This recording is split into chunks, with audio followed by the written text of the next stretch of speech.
श्रीमद् भागवत महापुराण की भाव यात्रा में आपका हार्दिक अभिनंदन है। श्रीमद् भागवत महापुराण की भाव यात्रा छठे स्कंद के सप्तम अध्याय तक आप पहुंची है। इस सप्तम अध्याय में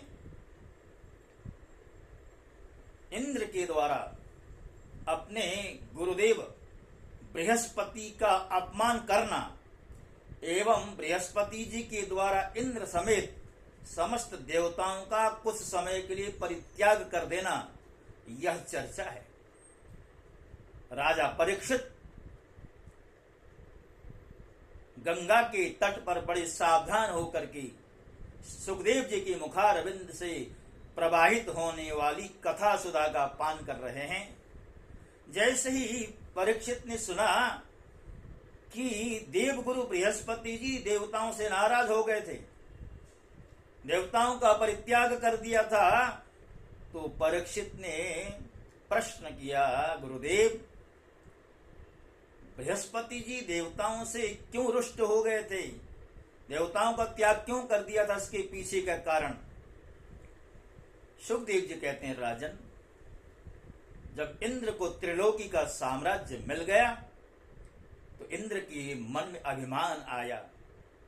जैसा कि हम देखते हैं संसार में जरा सा कोई पद मिला नहीं कि व्यक्ति अभिमान करने लगता है।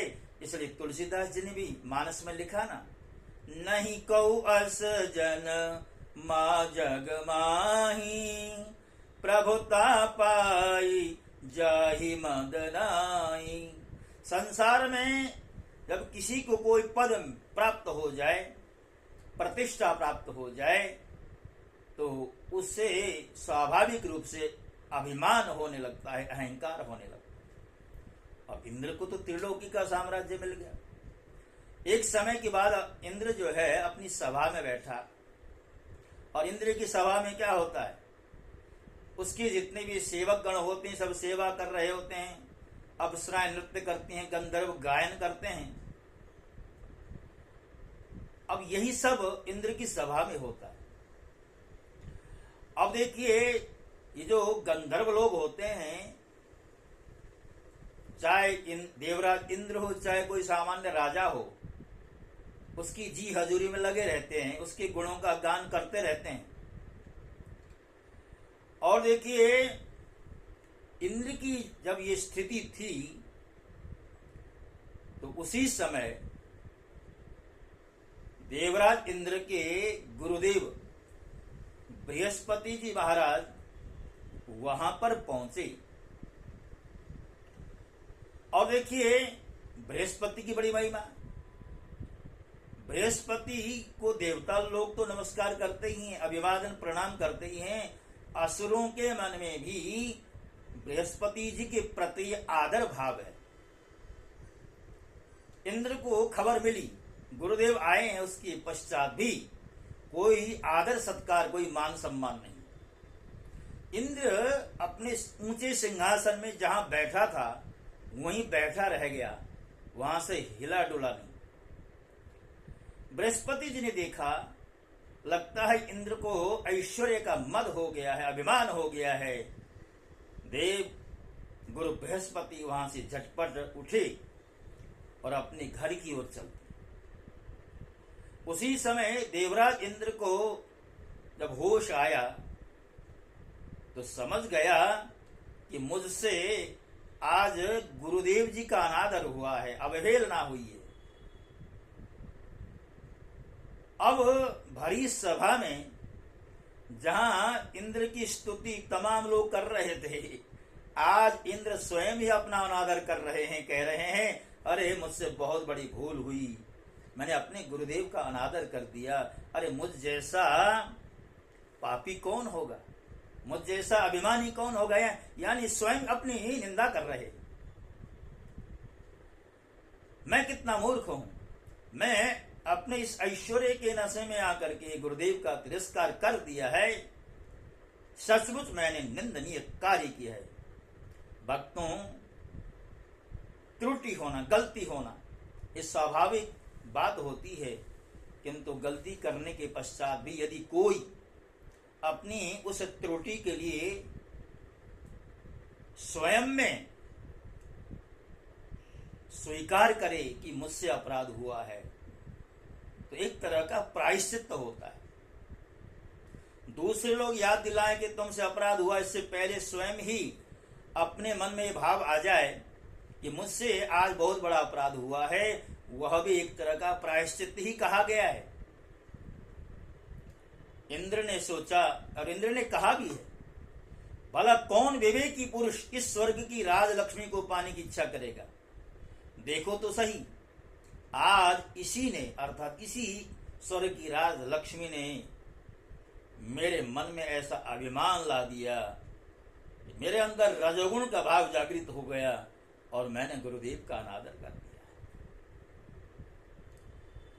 अब देखिए, मेरे गुरुदेव जो बृहस्पति हैं, ज्ञान के अथाह समुद्र हैं, मैंने अपने गुरु के प्रति जो अनादर भाव दिखाया है, इसका यही प्रायश्चित हो सकता है कि मैं उनके पास जाऊं, उनसे मिलूं और उनके चरणों में अपना मस्तक नवा करके उन्हें मनाऊं। देवराज इंद्र इस प्रकार सोच ही रहे थे। अब इधर देवगुरु बृहस्पति जी को घर में बैठे बैठे इस बात का बोध हो गया, क्योंकि वो तो अंतर्यामी थे, त्रिकालदर्शी थे। तो देव बृहस्पति जी ने सोचा, इंद्र मेरे पास आएगा, गिड़गिड़ आएगा, क्षमा याचना करेगा, इससे अच्छा है कि मैं यहां से भी अब अदृश्य हो जाऊं, अर्थात अपने घर से कहीं चला जाऊं।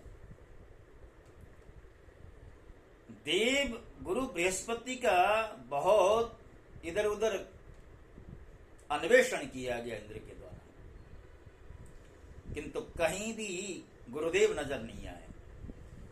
और गुरु के बिना अपनी सुरक्षा रह सकती नहीं है, अपने को सुरक्षित असुरक्षित मानने लगे इंद्र। अब सोचा कि गुरु के बिना स्वर्ग की रक्षा कैसे हो सकेगी। इंद्र के मन में बड़ी अशांति होने लगी। परीक्षित, दैत्यों को भी देवगुरु बृहस्पति और देवराज इंद्र की अनबन का पता लग गया, अर्थात गुरु शिष्य में एक तरह से झगड़ा हो गया है। यह जब समाचार असुरों को प्राप्त हुआ, असुरों ने मौका पाकर शुक्राचार्य जी के आदेश पर देवताओं के ऊपर विजय पाने के लिए स्वर्ग के ऊपर आक्रमण कर दिया, क्योंकि असुरों के गुरु हैं शुक्राचार्य।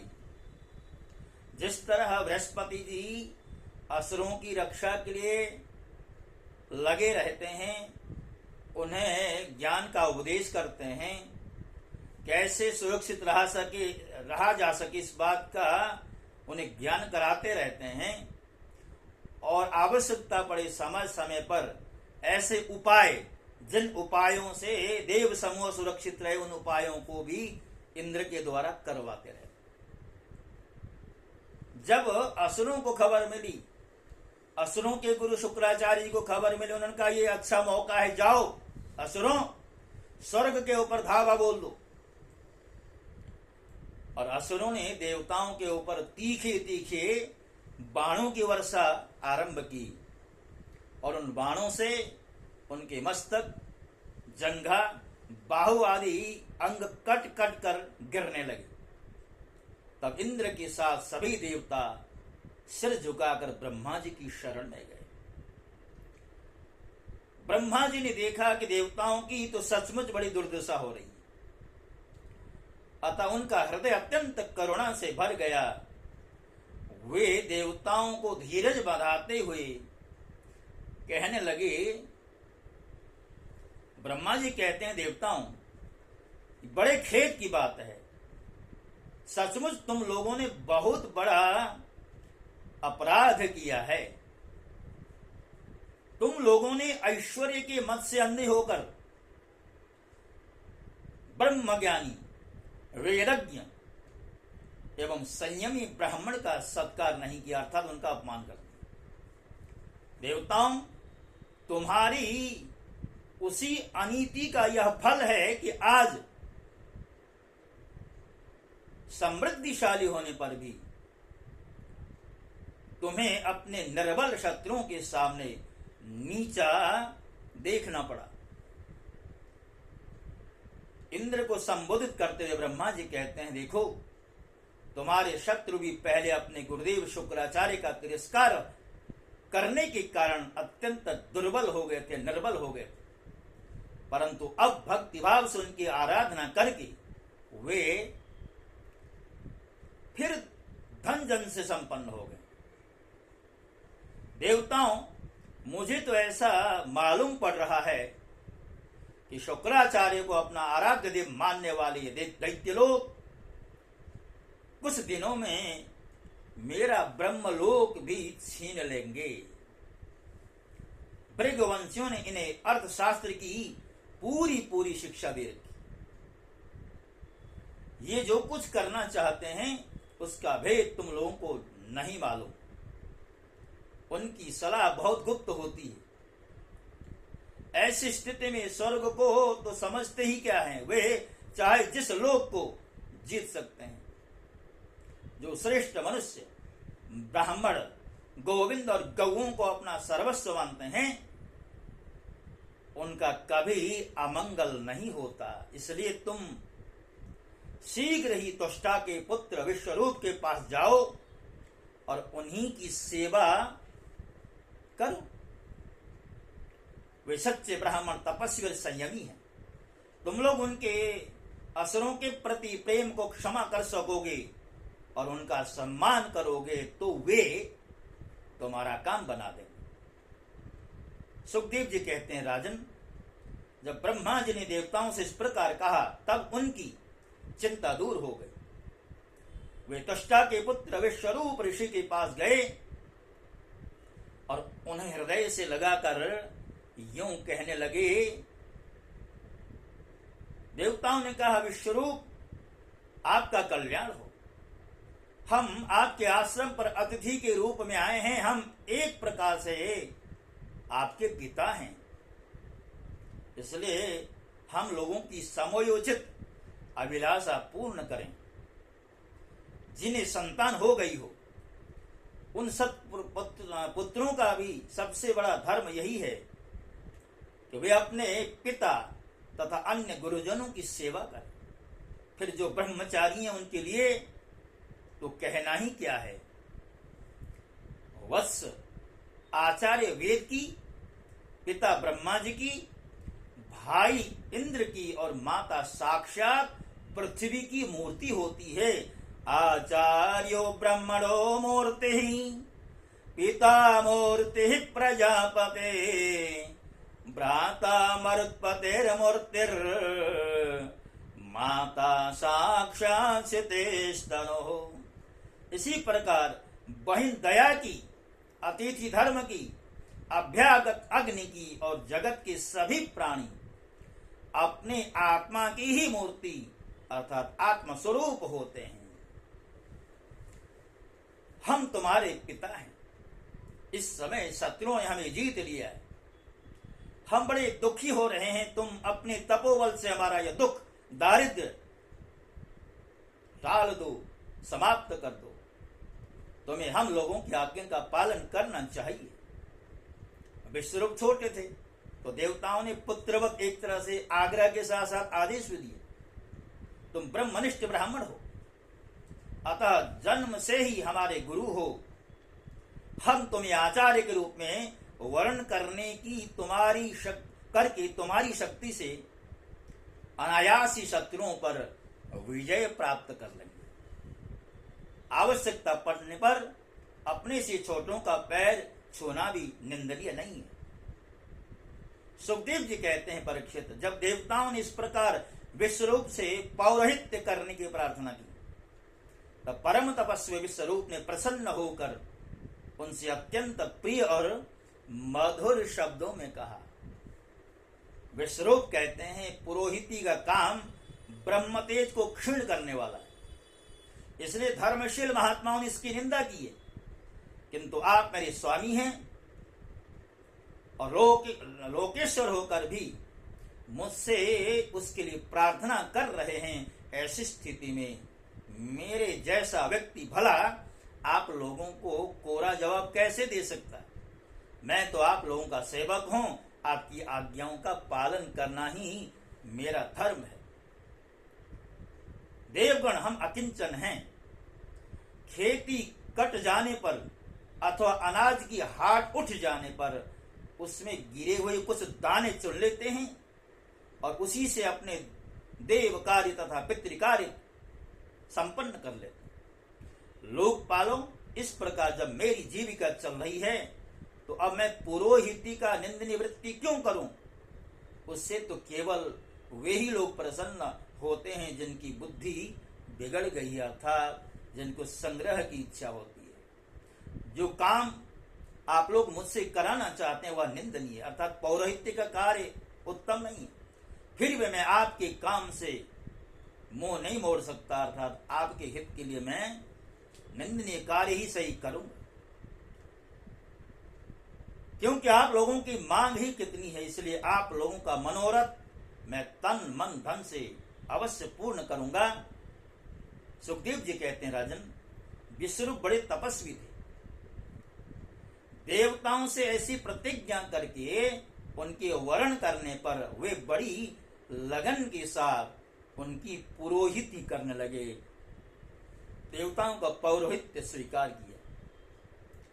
यद्यपि शुक्राचार्य ने अपने नीति बल से असुरों की संपत्ति सुरक्षित कर दी थी, फिर भी समर्थ विश्वरूप ने वैष्णवी विद्या के प्रभाव से उनसे वह संपत्ति छीन कर देवराज इंद्र को दिला दी।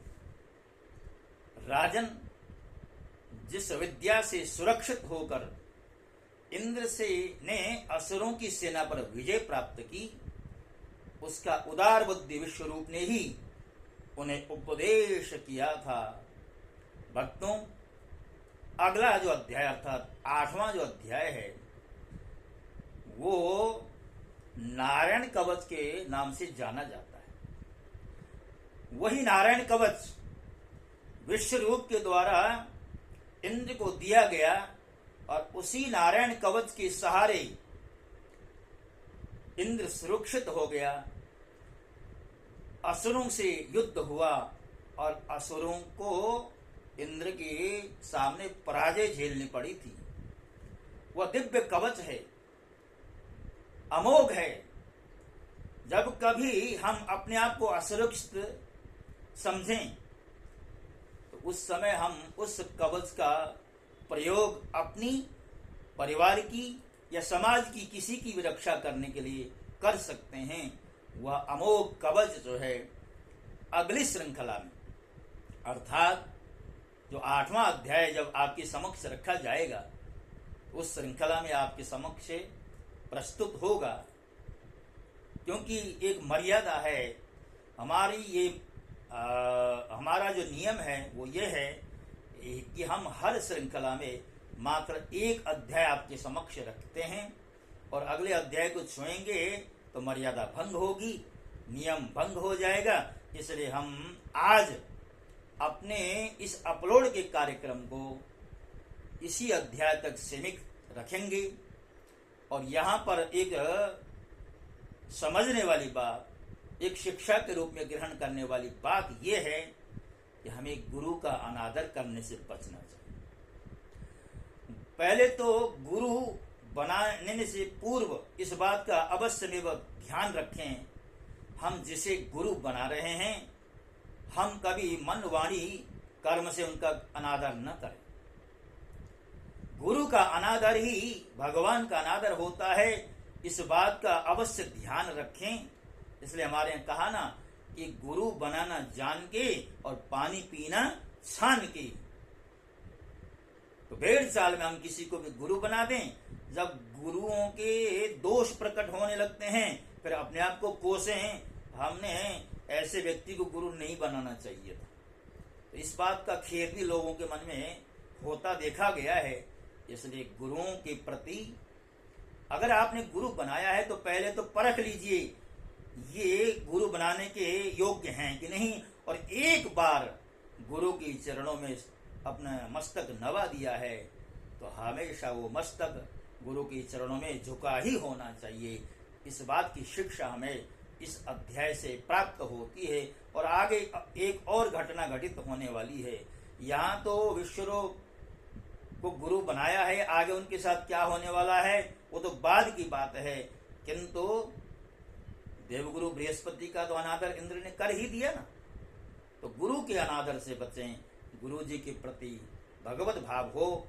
इसी प्रसंग के साथ साथ मैं अपने इस कार्यक्रम को यहाँ पर विश्राम दे रहा हूँ और पुनः आपसे निवेदन करता हुआ कि हमारा जो चैनल है अभी शैशव अवस्था में है, इसको आगे बढ़ाने के लिए, जन जन तक पहुंचाने के लिए इसको सब्सक्राइब कीजिए, लाइक का बटन दबाइए, वीडियो को जितना हो सके शेयर कर दीजिए, ताकि श्रीमद् भागवत का जो भाव है पूरी तरह आद्योपांत, जो बड़े बड़े मंचस्थ व्यास भी आपके समक्ष नहीं रखते हैं, वो सारे प्रसंग आपके समक्ष रखे जा रहे हैं। इनका आदर कीजिए। इन्हीं शब्दों के साथ, इसी प्रार्थना के साथ आपसे विदा होता हूँ। जय श्री कृष्ण। भागवत भगवान की जय।